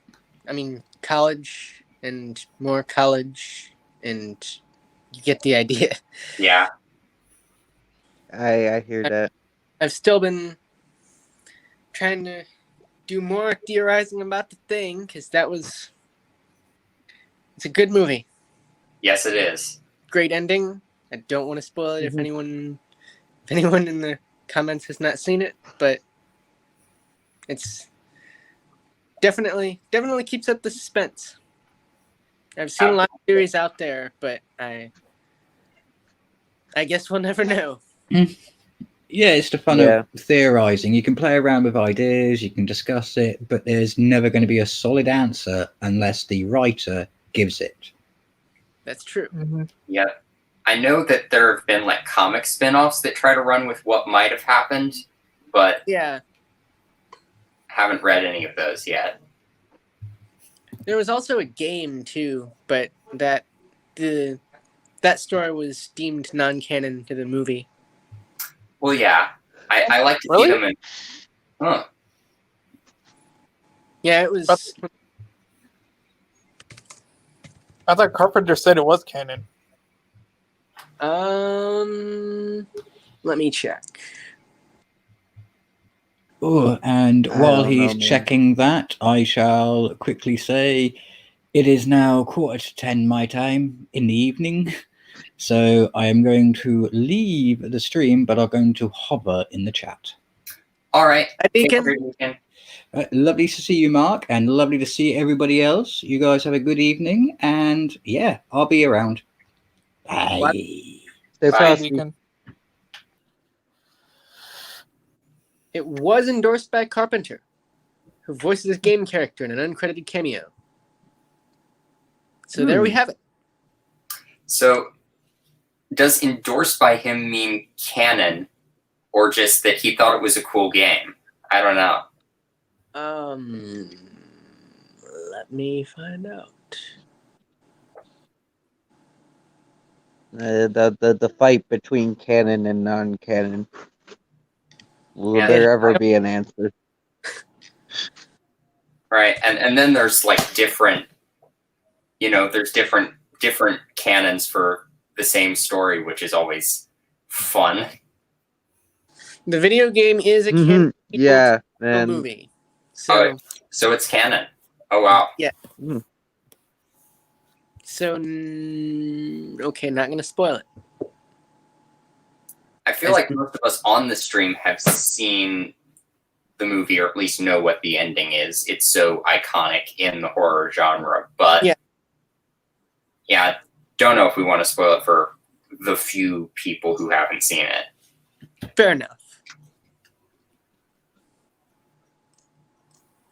But yeah, it was a really good movie, and I feel like I hate to say it, but I feel like it's relevant today. oh yes, yes. I mean, if you think about the isolation, being in lockdown, there's definitely a sort of like similarity.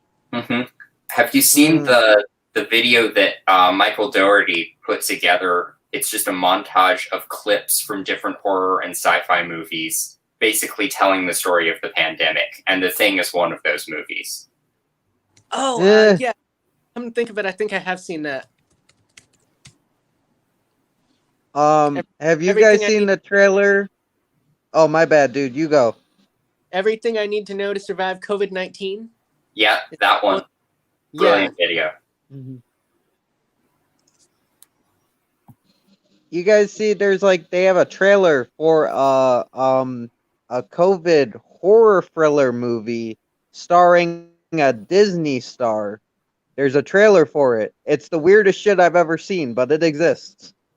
What is it called?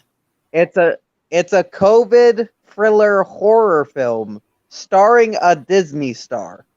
Yeah, but what's it called again? I feel like I know about that.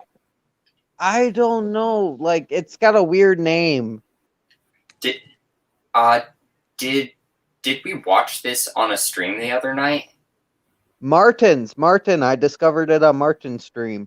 Is it by Utter Martin? Right. Was it Songbird? Yes. I don't even know what was going on with that.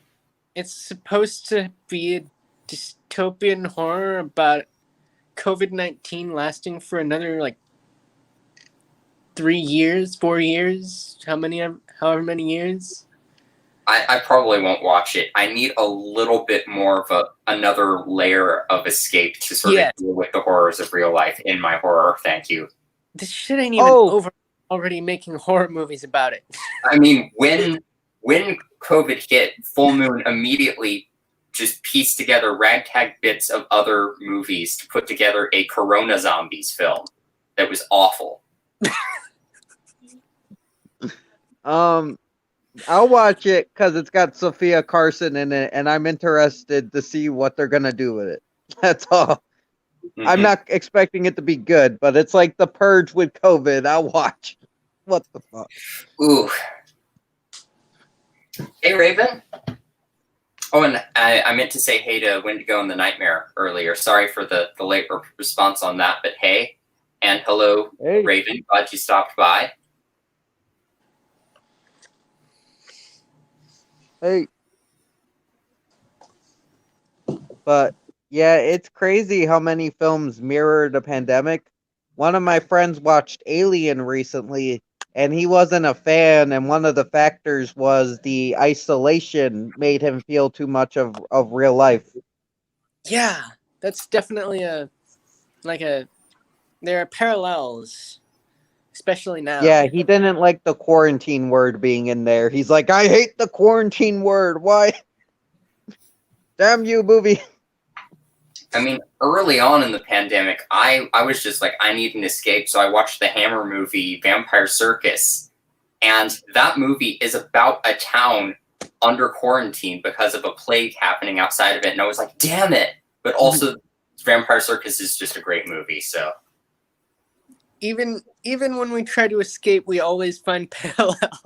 I mean, yeah.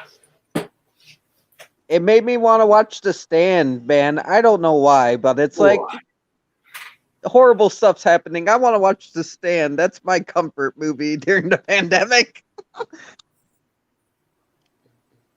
Because it's a happy ending, you know? Yeah, I mean, the movie that got the most rentals near the beginning of the pandemic, I think I heard, was Contagion. And if you watch Contagion, it's freaking exactly like how COVID-19 started. I mean, it's a little bit more extreme, but I mean, they're talking about the CDC and wearing masks and all of the same conflict. It's so freaking similar. It's not even funny.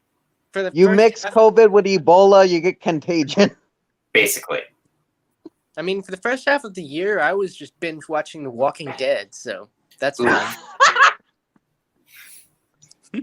What is wrong with us as a human species? Everything. Yep, I watched Anna and the Apocalypse near the beginning of this just because I bought it and wanted to rewatch it. And yeah, it's a musical, but it's set during the zombie apocalypse with a teenager who's about to go off to college and doesn't really know what she's going to do with her life. And they run past a supermarket, an abandoned supermarket, in the beginning of or near the middle of the film, and it is just crammed with roll upon roll upon roll of toilet paper. No.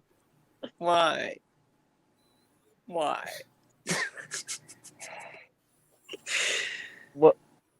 These movies, they predicted the future.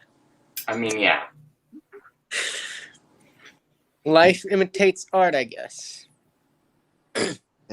Yeah. And then art helps you deal with life afterwards. I mean, it's true.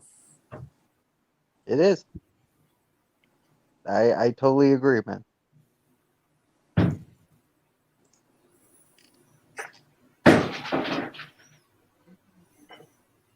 I will be right back.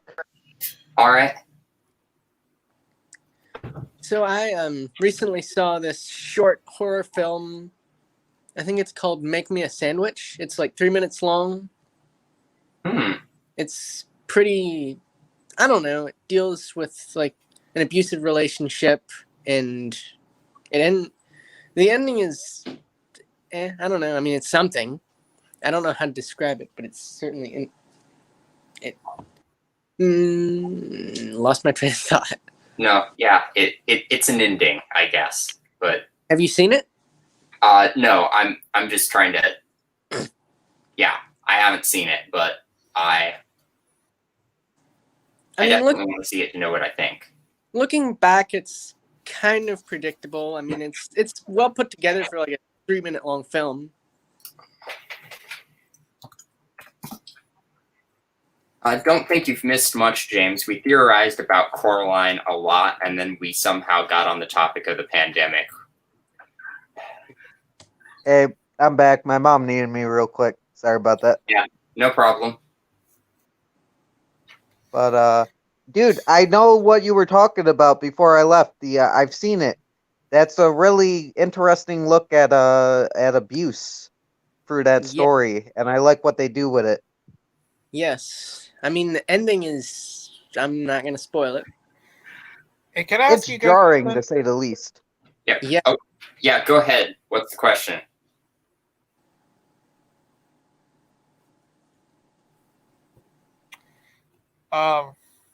You guys don't. You guys have HBO Max? Yes. Yeah. I did for a while. Martin. I think we had it for a while, but don't anymore, sadly.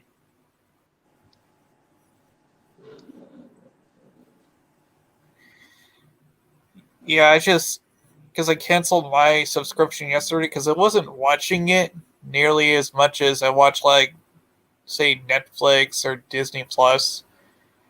But I was wondering, like, I wanted to know, like, from another perspective, if it was worth keeping.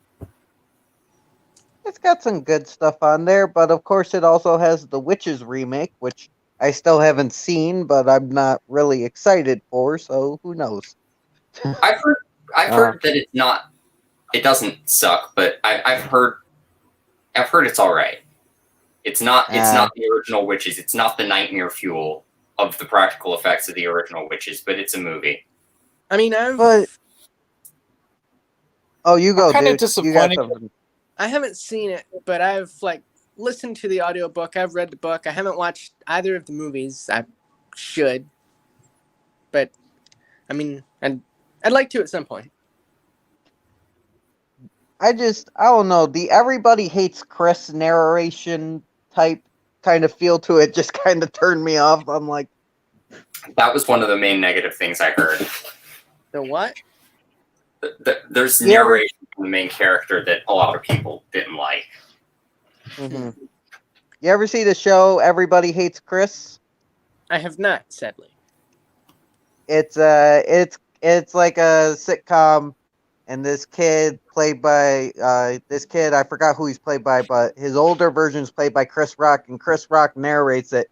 And if you listen, it sounds exactly, because Chris Rock's narrating this one, it sounds exactly like that, at least the version in the trailer, and it just took me out of the experience.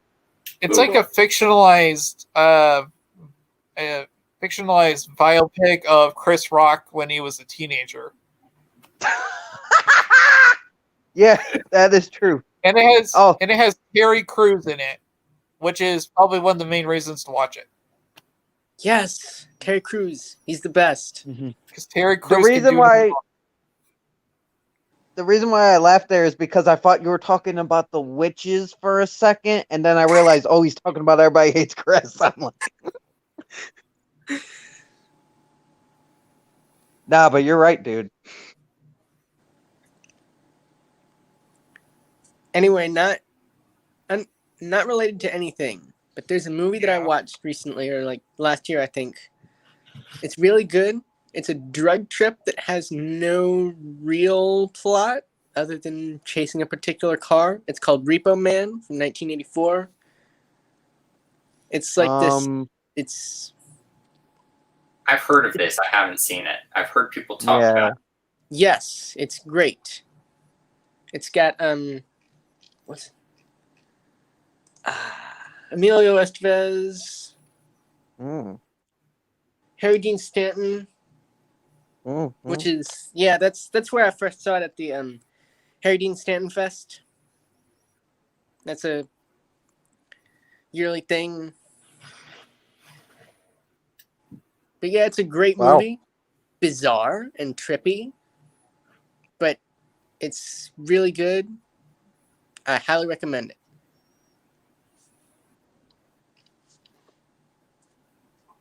I will have to look into it. Every time someone says Repo, I just think of Repo the Genetic Opera, just because I'm obsessed with that movie. But I know that's not what Repossession originally was. It wasn't organs, it was cars.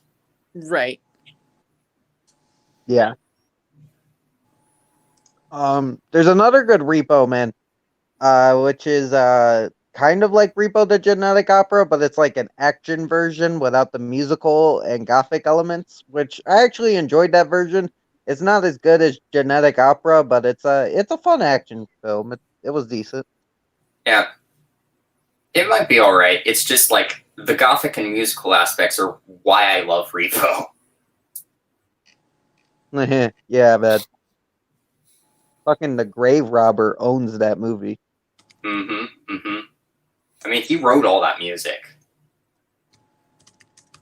That dude? The Yeah. Grave Robber? Dude? Yeah, the guy Guy who plays plays the him? Grave Robber is the guy who wrote all the music for Repo.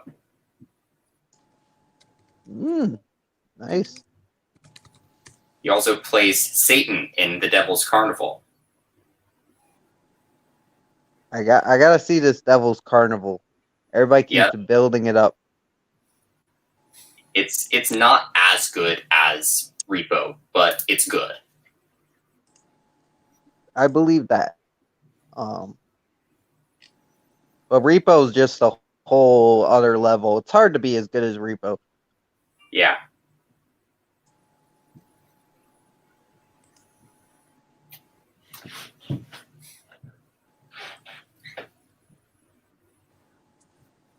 Because you got Repo, you got Sweeney Todd, and then you got like Rocky Horror. That's like my kings of horror musicals. Of course, you got Phantom and Little Shop of Horrors. They're great too, but Yep.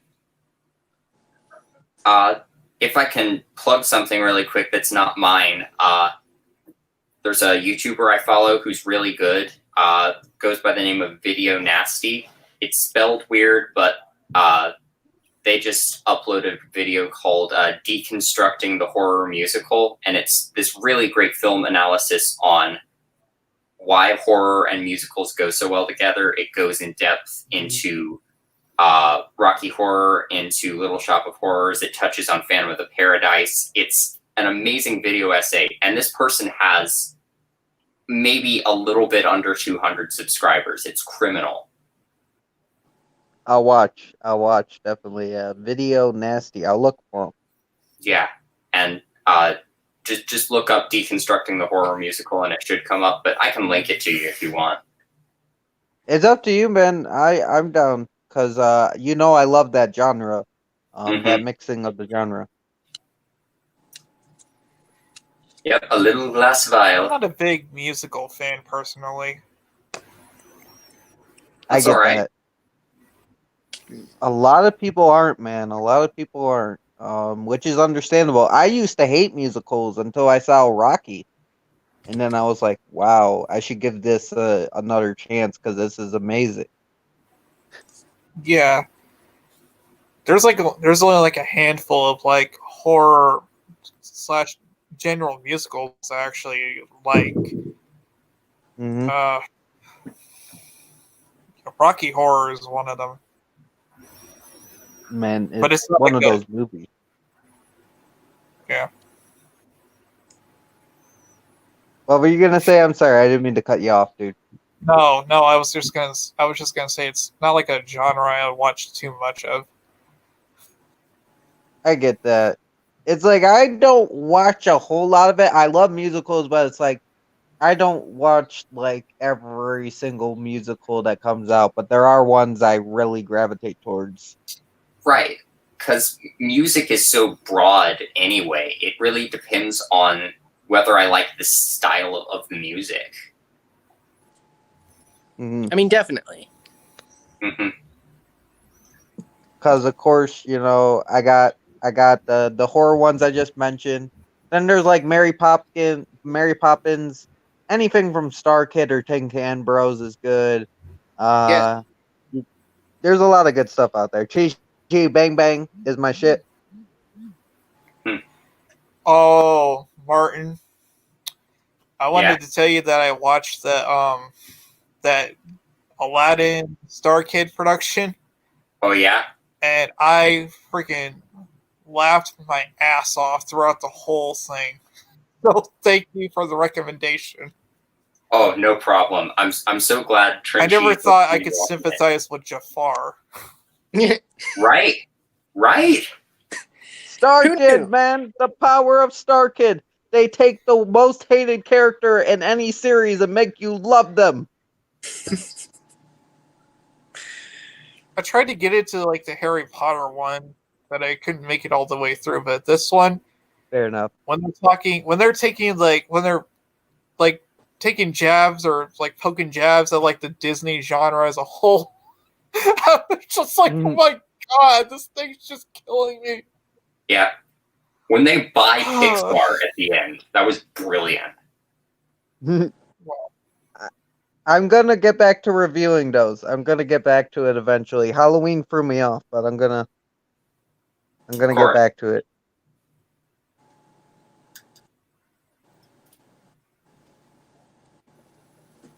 But I get why you couldn't make it through a Harry Potter musical. That's like 3 hours long, man. The other ones are kind of shorter, but their original ones were like 3 hours. A Harry Potter senior year was originally 5 hours, like at the live show, but then they cut it down to 3. Yeah, Star Kid doesn't know how to time their shit. They literally will start their show and be like, "We don't know how long it's gonna be. Hang in there." Oh my god. Yeah. Also, I'm not like an in-depth die-hard Harry Potter fan. I mean, I read the books and I like the movies, but I'm not like a obsessive fan. But so I couldn't like quite get like all the references and every single in joke that they put in. That's why that's probably the reason why I couldn't make it all the way through, because like I get it, but I just don't get like all the in jokes and stuff. Right. Whereas with the Jafar musical, I was like, I grew up watching Disney. I still like Disney, but I don't love it as much as I used to. I love the most of their animated movies, but like the Disney fan in me when I was a kid, I was like, yes, I remember all this stuff. I remember like it, and this stuff just like it made me laugh so hard because it's just like Disney is so big now. It's just like it's fun just to see someone taking jabs at it. Definitely. Sorry, I vanished. It was funny. The funny part about it is every time they do those musicals and stuff, they almost get sued, so they got to change some things. But yeah, they were almost sued by Harry Potter, by Disney, by Star Wars. It's like they had everybody after them. Oh, Star Kid? Yeah. Yeah, man.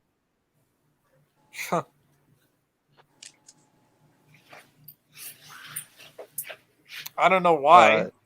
I mean, they're not making a movie; they're making a stage production. Right. Oh, they sold the DVD though. There were trailers. Like I remember, I had this copy of Jeff Dunham, and one of the trailers was Star Kids Twisted. The one musical I would kill to see its entirety is the Percy Jackson musical. Oh hell yes! I want to see that.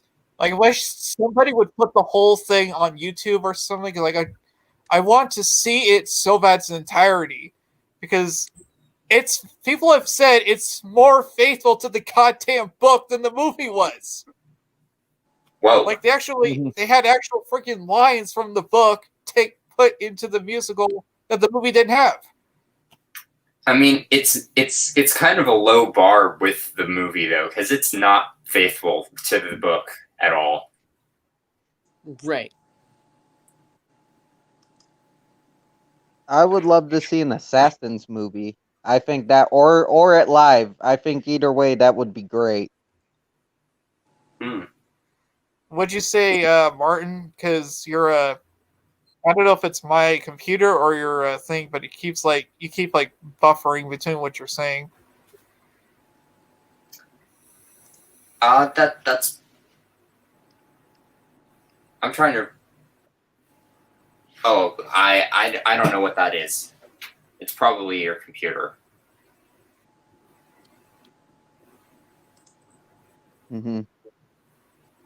Mine would do that too. At some points. Yeah. Trenchy's fine. I think it's only yours, Martin. I don't know what that is then. I can hear you. There's a slight glitch, but I can still hear you. I don't think it's really affecting anything. You might have to repeat some things, maybe, but that's about it. All right. Yeah. I think I'm actually gonna end it here. We've been going for 2 hours. I'm a little tired, so I think this is Oh gonna hell yeah, man! be the after party. It So was great. Well, it was a good after party.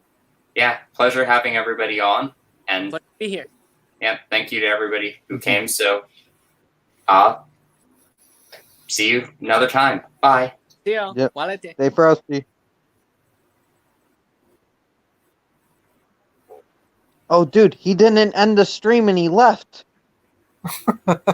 Oh no!